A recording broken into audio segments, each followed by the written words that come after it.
Lucas McCann, thank you for having us here today. It's nice to be in your office. We're talking today about a specific subset of the industry or industry adjacent, and that is CBD shops in New York.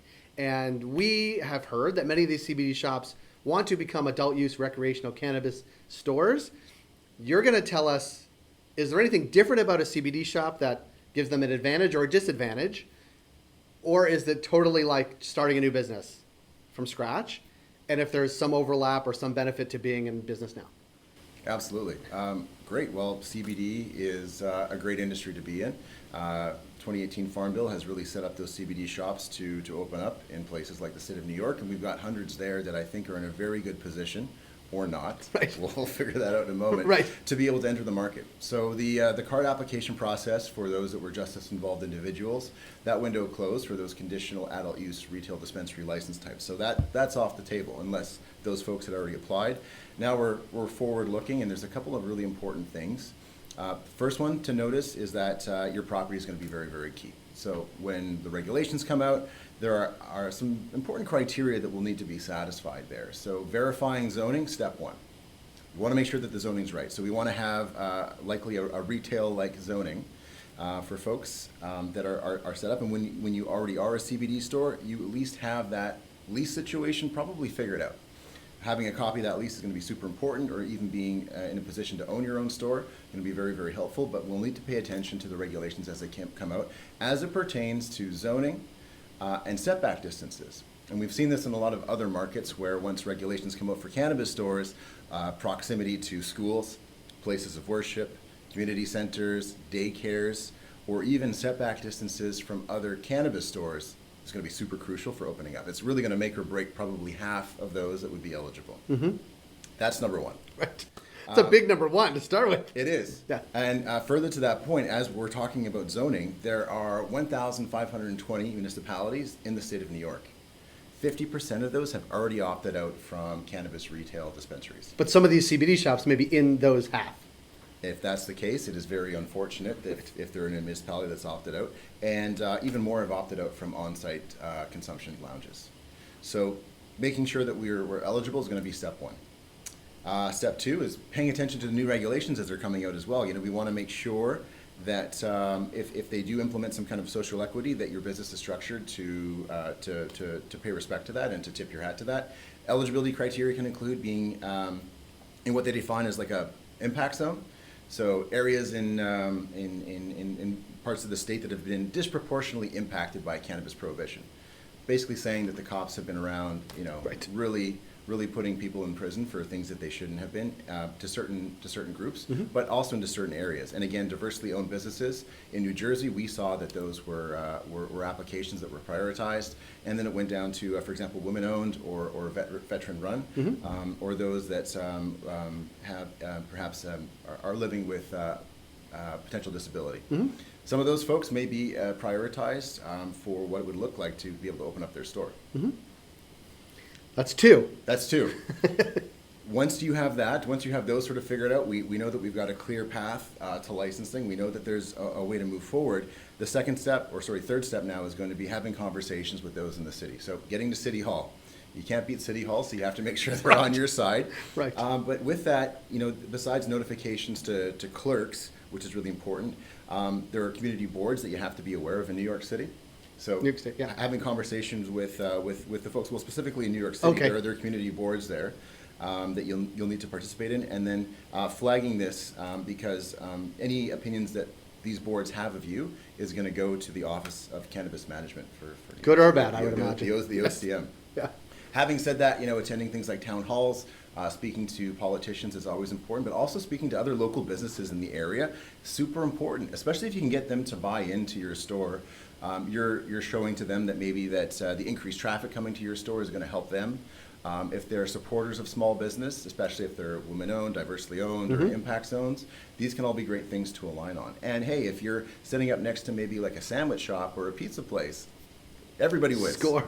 And this is not based on like pie in the sky or pizza pie in the sky. I mean, we've seen this in other jurisdictions that the cannabis dispensary can be a great driver of foot traffic, like first and foremost. Absolutely. And the neighboring businesses like that. Yeah, and typically when people are consuming cannabis, they'll also want to buy food or other products, and they'll spend maybe a little bit more time shopping too if they're if they're not in a hurry, right? I like it. Yes, for sure. So we got 1, 2, 3. What else we got? Okay, so one of the things that I would be paying very close attention to are the products that you're currently selling. So In your CBD store now. you're a CBD store now, so if you do have products that, for example, might fall into the category of illicit or haven't been lab tested, or maybe products that have run hot, I would start thinking about maybe getting rid of these products now and clearing them out of your inventory, however you choose to do that. But also clearing out your old inventory as well. Money is locked up for retailers in their products. Yep. And converting into a cannabis retail dispensary may prevent you from selling some things that you have now. Right. Right? Because you are going to be a store that's very much targeted towards adult use. So anything that you have there that might be targeted to a younger crowd, or understanding that you might be limited in what inventory you can have, should be super important. So staying in the legitimate market should be top of mind and very much a priority. Compliance today, compliance always. Compliance starting today and then moving forward. Right. And that's okay if a couple things might have happened in the past, some Right. other products that might have been questionable were sold. Let's move past that and make sure that we're thinking ahead and staying on the right side of the law from this point forward. Right. There are two sort of streams here, church and state. Yes. You really have to commit to one to move forward in that direction. And the idea of being able to move back and forth doesn't exist. So Right. we need to be able to truck on with the idea that all products being sold are going to be above board from this point forward. What else? Okay, this is a very important one.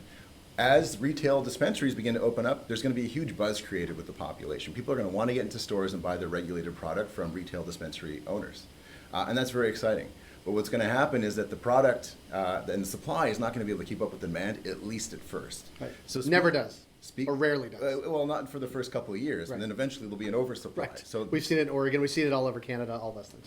So those are my two next points. The first one is to actually speak to a lot of cultivators in your area, cultivators and processors and manufacturers, and work out some kind of letter of intent to be able to get a steady supply of product throughout these phases. Being top of mind for those producers so that your shelves are always stocked will make sure that you're not running out of product and potentially losing out an opportunity. Yeah, sort of the three-dimensional chess of starting a business is getting to day one is important, but also making sure day 1 to 100 or 200 actually has stuff on the shelves. That's right. The spice must flow, Jay, and Spice. that's really important to remember. And then that also brings us to the last recommendation that we have is what we've seen in other mature markets is that prepare for the long haul. Yeah. If you go too big too fast, you can run out of cash. You want to think about what your business will look like if you have burn for a few months. And in some very extreme cases, it's even gone on longer than that. So be prepared for what this could look like. Start off slow and then build from there.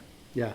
Anything else we should keep in mind for these would-be CBD to adult use retailers as they sort of embark on this process? This is very much a changing industry. Regulations could change things, at the drop of a dime. So you got to be very, very much paying attention to what's coming out. If you do have questions, we're happy to entertain those questions. You can contact CannDelta for consultation on what that would look like for you and see if it's a good fit. But pay attention to what's happening. Get involved with politicians, and make sure you're in the know. Yeah, it really is super important. And in a place like New York, which is super dynamic and right on the cusp, it's of course things changing, timelines, regulations at the state level, but also, as you mentioned, on the municipal level as well. I want to sort of highlight, though, that if you are an operating business now and you've checked all the boxes you're talking about, like the ability or the history of running a business that is successful, that does all the things you're talking about, like there is an advantage to having been in business and dealt with training and staff and all those things, and we'll talk about it in a minute, but there are also another layer of how to operate a cannabis dispensary that did not exist in a CBD store or any other retailer, about compliance, about payments, about all the things that every other industry, it's like, oh, turnkey, we can do this. Right. But in cannabis, it's like another layer of how to stay compliant all the time, how to train, how to track, how to use technology, all those things. Absolutely. That's very, very important. Technology can help to ensure compliance, having a robust set of standard operating procedures. The very few bars and restaurants have SOPs, but Right. those that do are typically built to scale effectively. Yeah. That's going to be super important, if not as part of the application process, then for a successful store to have implemented long term. Absolutely. Yeah. Well, Lucas, it's always great to connect with you. I encourage folks to connect with you all the time because I think all the things about keeping track, I forget what the number is, like 1,500 municipalities, and then cut that in half. And those municipalities are constantly have their eye on this, especially as we ramp up in New York. So that's important, but also just taking best practices that you've seen in other markets and what's about to happen. So thanks so much for your time. I'm going to go back and close up the webinar. I'll be right back, everybody, so give me 1 sec. Thanks, Jay.